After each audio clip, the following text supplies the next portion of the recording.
بسم اللہ الرحمن الرحیم۔ ہسٹوریکل فگرز دیکھنے اور سننے والے تمام معزز دوستوں کو حامد رضا کا عقیدت بھرا سلام۔ ناظرین کرامی، آج کی ہماری ویڈیو کا موضوع ہے محمد بن قاسم۔ فاتح سندھ محمد بن قاسم کون تھے اور کیسے تاریخ کا ایک عظیم فاتح ذاتی انا اور عداوت پر قربان کیا گیا؟ فاتح سندھ محمد بن قاسم کے زندگی کے تمام عروج و زوال کی مکمل داستان ہم آپ تک رکھیں گے۔ ویڈیو شروع کرنے سے پہلے اگر آپ نے ہمارا چینل ہسٹوریکل فگرز سبسکرائب نہیں کیا تو ضرور سبسکرائب کریں اور ساتھ دیے گئے بیل آئیکن کو بھی پریس کر دیں تاکہ ہماری آنے والی ہر نئی اپڈیٹ آپ تک سب سے پہلے پہنچے۔ تو چلیں شروع کرتے ہیں آج کی ویڈیو۔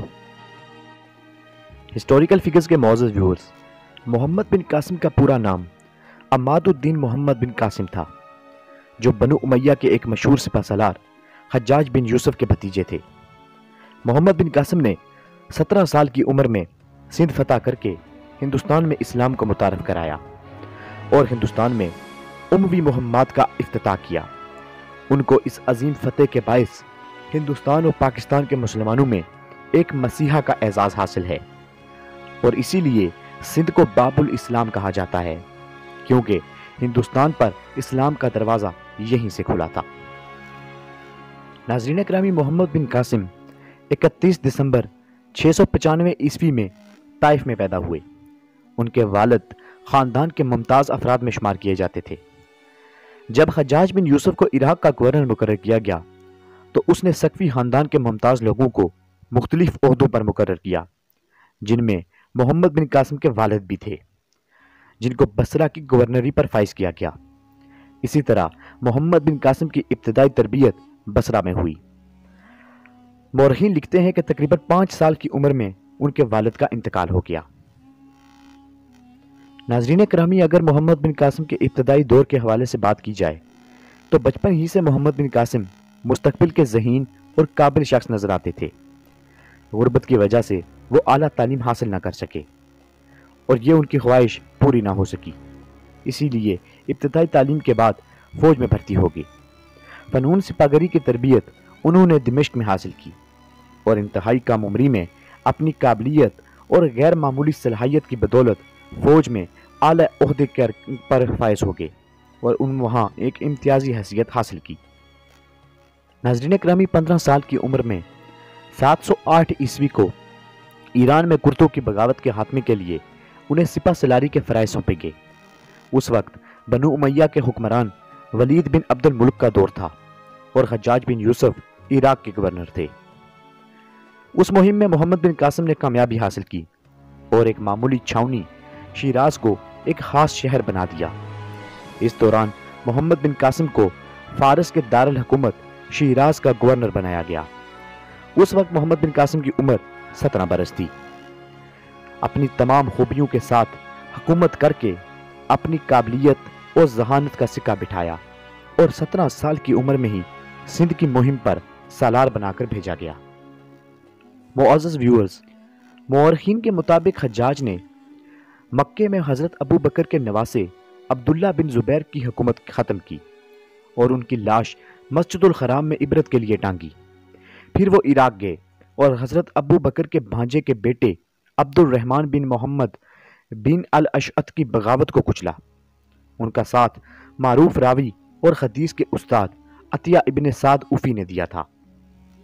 وہ کافی بوڑھے ہو چکے تھے، مگر اس بغاوت کی ناکامی کے بعد کوفہ سے ایران چلے گئے۔ شیراز میں محمد بن قاسم نے عطیہ کو گرفتار کر دیا۔ اس دور میں حضرت معاویہ کے زمانے میں شروع کردہ چنانچہ تہذیب التہذیب میں حافظ ابن حجر اسقلانی، طبقات الکبریٰ میں ابن سعد اور تاریخ طبرہ میں ابن جریر طبرہ لکھتے ہیں کہ حجاج ابن یوسف نے محمد بن قاسم کو لکھا کہ حضرت عطیہ بن سعد اوفی کو طلب کر کے ان سے حضرت علی پر سب و شتم کرنے کا مطالبہ کرے، اور اگر وہ ایسا کرنے سے انکار کر دیں تو ان کو 400 کوڑے لگا کر داڑھی مونڈ دیں۔ محمد بن قاسم نے ان کو بلایا اور مطالبہ کیا کہ حضرت علی پر سب و شتم کریں۔ انہوں نے ایسا کرنے سے انکار کر دیا تو محمد بن قاسم نے ان کی داڑھی منڈوا کر 400 کوڑے لگوائے۔ اس واقعے کے بعد وہ خراسان چلے گئے۔ وہ حدیث کے سکہ راوی ہیں۔ ناظرین اکرامی، عمان میں معاویہ بن حارث علافی اور ان کے بھائی محمد بن حارث خلافی نے خلیفہ کے خلاف بغاوت کر دی، جس میں امیر سعید مارا گیا۔ چچ نامہ کے مطابق محمد علافی نے اپنے ساتھیوں کے ہمراہ مکران میں پناہ حاصل کر دی، جہاں راجہ داہر کی حکومت تھی۔ ایک روایت کے مطابق جب راجہ داہر نے چند خواتین کو گرفتار کیا جو تاجروں کے ساتھ آئی تھیں، تو انہیں چھڑانے کے لیے محمد بن قاسم نے سندھ پر حملہ کیا۔ ناظرین اکرامی، 17 سال کی عمر میں ہی سندھ کی مہم پر محمد بن قاسم کو سالار بنا کر بھیجا گیا۔ محمد بن قاسم کی فتوحات کا سلسلہ 711 عیسوی میں شروع ہوا اور 713 عیسوی تک جاری رہا۔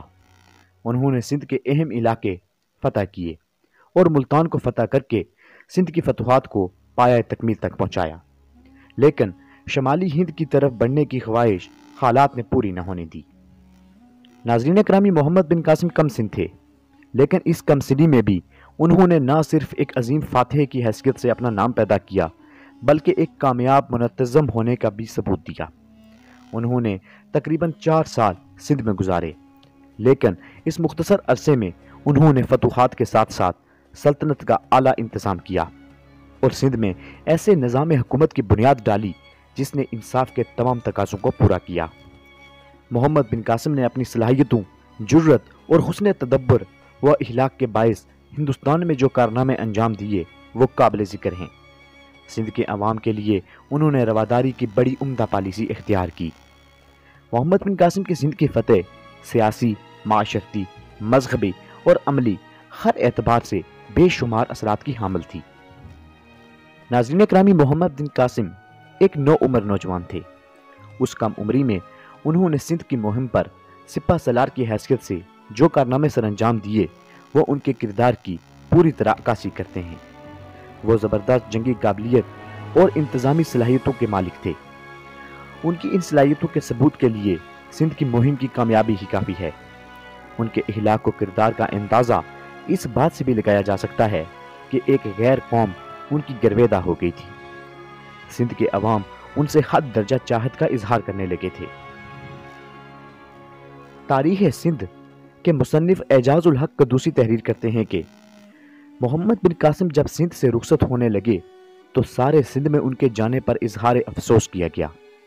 ان کی وفات پر شہر کیرج کے ہندوؤں میں اور بدھوں نے اپنے شہر میں ان کا ایک مجسمہ بنا کر اپنی عقیدت کا اظہار کیا۔